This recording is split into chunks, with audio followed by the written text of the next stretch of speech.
Assalamualaikum warahmatullahi wabarakatuh. Apa kabar kalian? Semoga kalian baik-baik saja dan tetap diberikan kesehatan oleh Allah Subhanahu wa taala. Bantu channel kami dengan cara subscribe dan tekan tombol lonceng kalian. Terima kasih. Semoga kisah ini bermanfaat.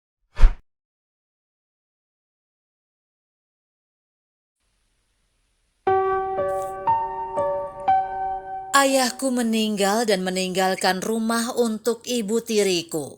Suatu hari aku menerima paket. Aku menangis saat membukanya.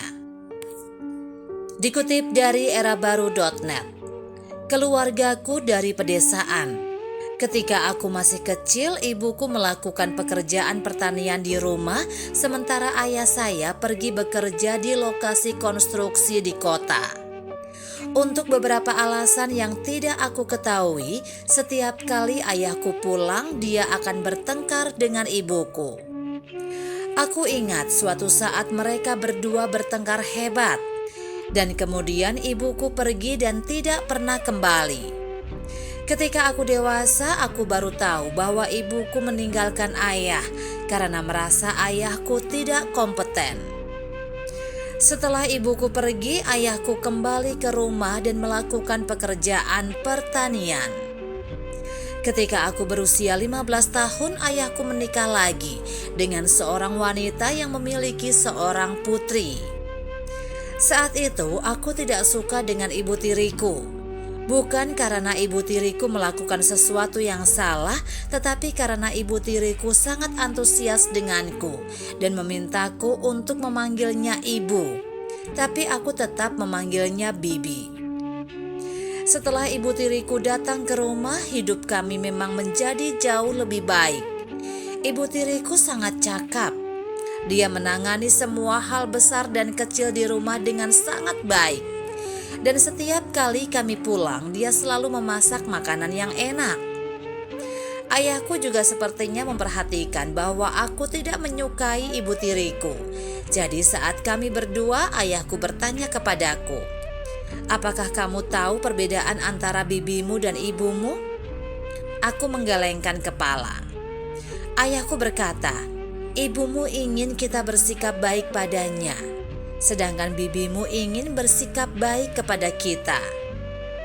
Setelah mendengarkan, aku tidak mengatakan apa-apa. Sepertinya aku mengerti apa yang ingin ayahku katakan.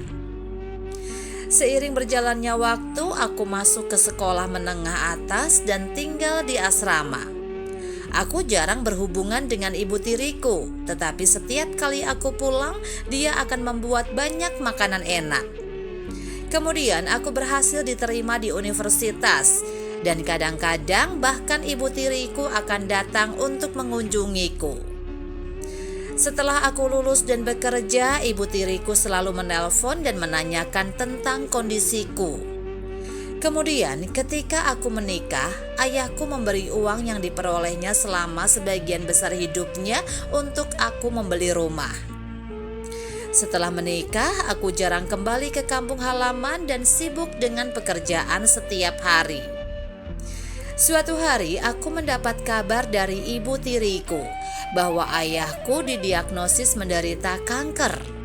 Selama waktu itu aku sering pulang untuk menjenguk ayahku. Dan ini mungkin waktuku paling banyak aku berbicara dengan ibu tiriku. Akhirnya ayahku meninggal beberapa bulan setelah sakit. Sebelum kematiannya, ayahku menyuruhku untuk menyerahkan rumah di desa untuk ibu tiriku, dan aku pun tidak keberatan. Bagaimanapun ibu tiriku telah melakukan banyak hal untuk keluarga dalam 8 tahun terakhir. Dan aku sekarang juga sudah memiliki rumah sendiri. Jadi setelah pemakaman ayahku, aku menyerahkan rumah itu kepada ibu tiriku. Saat aku memberikan kunci kepada ibu tiriku, dia masih menolak untuk menerimanya. Akhirnya aku mengatakan kepadanya bahwa itu adalah permintaan ayah, dan dia akhirnya mau menerima dan menangis. Keesokan harinya aku menerima sebuah paket. Aku melihat bahwa itu dikirim oleh ibu tiriku. Setelah membukanya, ada surat dan kunci di dalamnya. Dalam surat itu, ibu tiriku menulis, kunci rumah ibu kembalikan kepadamu. Ibu telah menerima kebaikanmu dan ayahmu. Putriku ingin membawa ibu untuk tinggal bersamanya, dan ibu ingin mengembalikan rumah kepadamu. Setelah membaca surat ini, mata saya langsung memerah. Aku segera menelepon ibu tiriku, mengucapkan rasa terima kasihku kepadanya atas perawatannya kepadaku selama ini.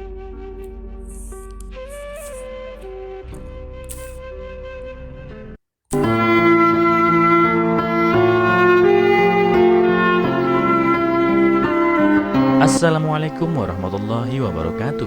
Apa kabar kalian? Semoga kalian baik-baik saja dan tetap diberikan kesehatan oleh Allah Subhanahu wa taala. Bantu channel kami dengan cara subscribe dan tekan tombol lonceng kalian. Terima kasih. Semoga kisah ini bermanfaat.